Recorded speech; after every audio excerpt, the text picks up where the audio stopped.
This presentation is going to focus on ways and tools that can be used by cybersecurity experts in order to prevent malware content delivery onto their computer systems through file sharing and file transmission. And I'm also going to provide solutions to identified weaknesses on the scenario between Alice and Bob so as to improve information confidentiality, integrity, and availability.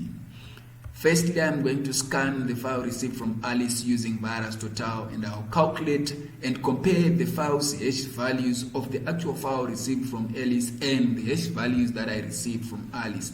I'll decrypt the file using Cryptool and then crack the passwords on the file using John the Ripper, and I'll also identify weaknesses and proffer solutions to the scenario between Alice and Bob. Firstly, I'm going to scan the file using a VirusTotal by accessing the browser Firefox, because VirusTotal is an online tool. The reason for scanning the file with VirusTotal is to ascertain whether the file contains any malware or not. If the file contains any malware, I will disregard using the file and dispose of it in a manner that it does not infect my computer system with malware. And here it has been determined that the file does not contain any malware according to VirusTotal, which uses over 77 antivirus scanners. Now I'm going to calculate the hash value of the same file using GTKHash, which is a tool that is found on Kali Linux. What is a hash value? A hash value is a numeric value which uniquely identifies a digital object or a digital file, which is important for data integrity, in the sense that the hash value on the receiver's file has to be equivalent to the hash value on the sender's file.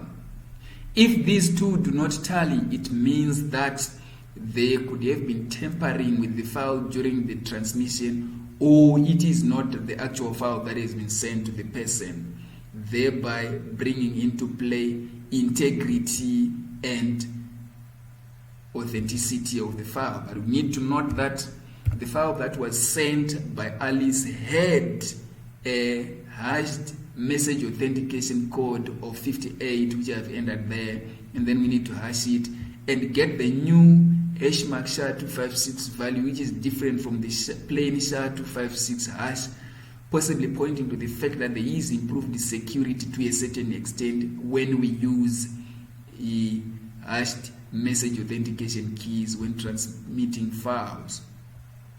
Now I'm going to scan the same file using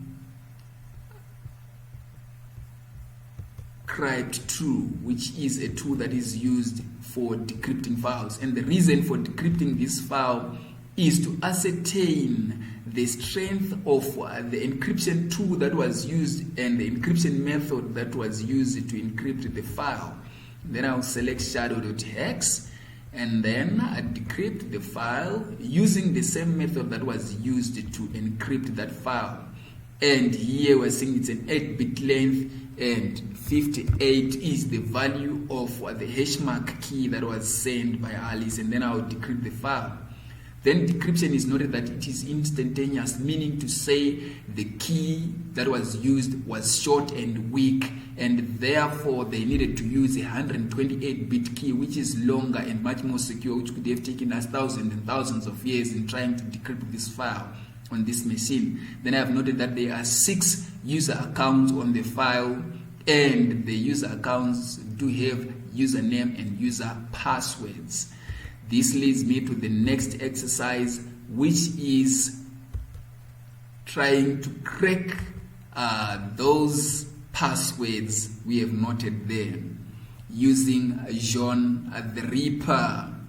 Then here I'm going to call Johnny by sudo Johnny, and then the word list here is the file of the name which I need, which will contain the passwords, which is shadow.hex, and then I'm going to use etc shadow is the format of the file.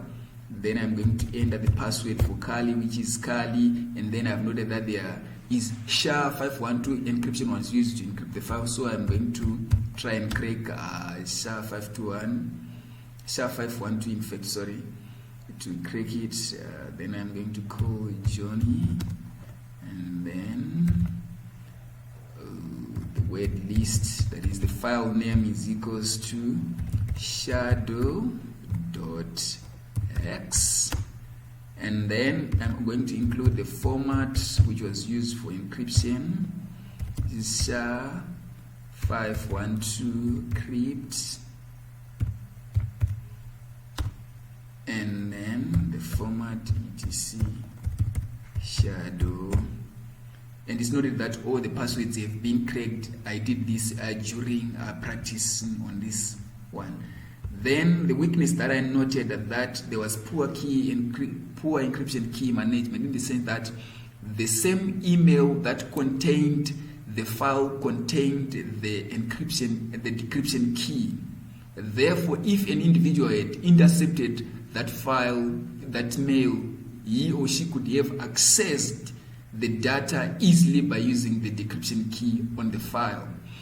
Then the solution was to use an asymmetric key. Could have done the trick for them, because the way it works is that when Bob needs to send a message to Alice, he uses Alice's public encryption key to encrypt the message which they will send over a medium, and then when Alice receives the message, she will decrypt the message using her own private key, which is secret, meaning to say there is no transmission of keys over the mail. Then also I noted that they used a short key length of 8-bit in encrypting the file, in which they could have used a 128-bit key, which could have taken thousands and thousands of years if we had tried to brute force to decrypt the file by brute forcing. Then also there was poor storage of password files on the computer, which were easily accessed by Alice, whereby they could have used passwords to lock the files which contained the mail. I thank you.